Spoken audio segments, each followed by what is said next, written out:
Good day mga sir! Today, meron naman tayong panibagong tutorial na ituturo sa inyo mga sir. Ito po ay step by step na paggawa ng flower stand indoor or outdoor, pwede rin pang outdoor. Ito ay madali lang mga sir at ito po ay mura lamang at kayang-kaya po natin sa ating budget. So keep watching this video and don't forget to like and subscribe sa ating channel. So ngayon mga sir, gagawa muna tayo ng base frame ng ating flower stand. Ito po ang gamit na ating materials is angle bar 1/8 by 1. So nasa sa inyo na sir kung ano gusto mo yung materials na gagamitin ng angle bar. Depende sa size or thickness ng angle bar nyo na gagamitin. Nasa sa inyo mga sir. Yung sa akin lang is 1/8 by 1. Ngayon, yung pangalawang materials natin mga sir is 10mm na round bar.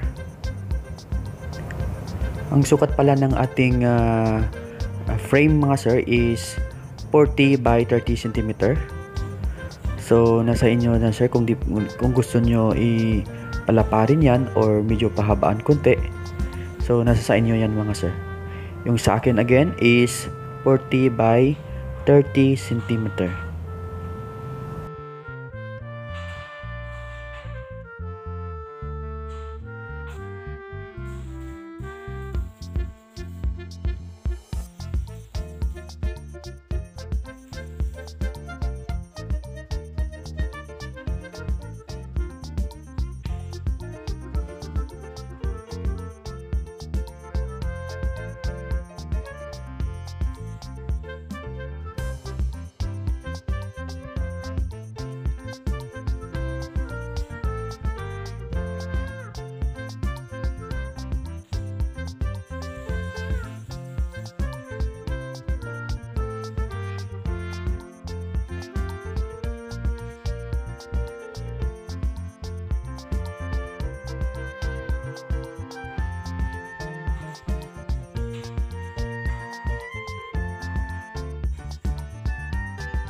Ayan mga sir.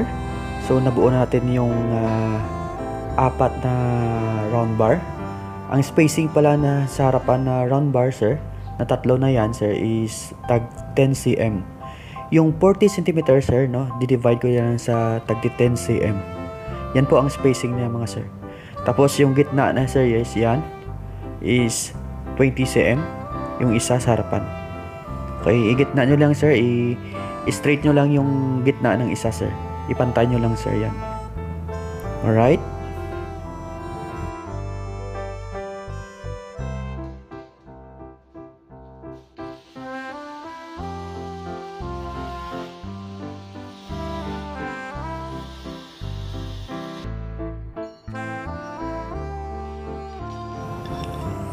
Ngayon sir, gagawa naman tayo ng ating parilya para sa patungan ng ating bulaklak. So tawag ko dyan is parilya. So ang size ng ating parilya sir is 20 by 28 cm. Ayan po. Ay yung round bar na puputol tayo.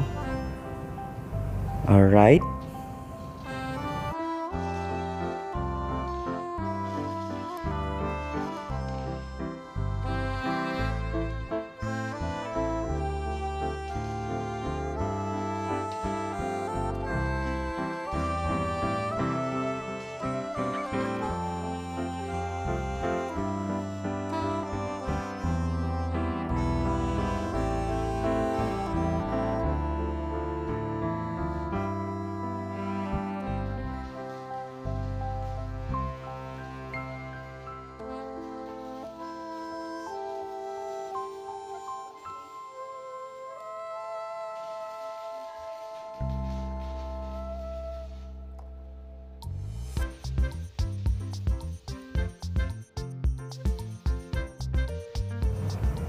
Nga pala sir, no? Ang height ng ating flower stand sir is 160 cm. Tapos yung pagitan ng bawat parilya sir is tigwa 1 feet mga sir. So ang ginawa ko dyan mga sir, bali sumukat muna ako mula sa taas ng 20 cm. And after that sa 20 cm, nagsusukat ako ng tigwa 1 feet pababa mga sir. So nasa inyo yan mga sir. Depende sa inyo sir, kayo na lang bahala mag-adjust. Tingnan nyo lang kung okay sa inyo ang tigwa 1 feet. So kayo na lang bahala mag-adjust mga sir. Sa akin yan sir, nagsukat ako ng 20 cm, around 20 or to 15 cm. And after that, nagsusukat ako ng tigwa 1 feet pababa. So nasa sa inyo yan sir, kayo na bahala mag-adjust kung okay sa inyo ang spacing na yan mga sir. Yan po ang ginawa ko mga sir.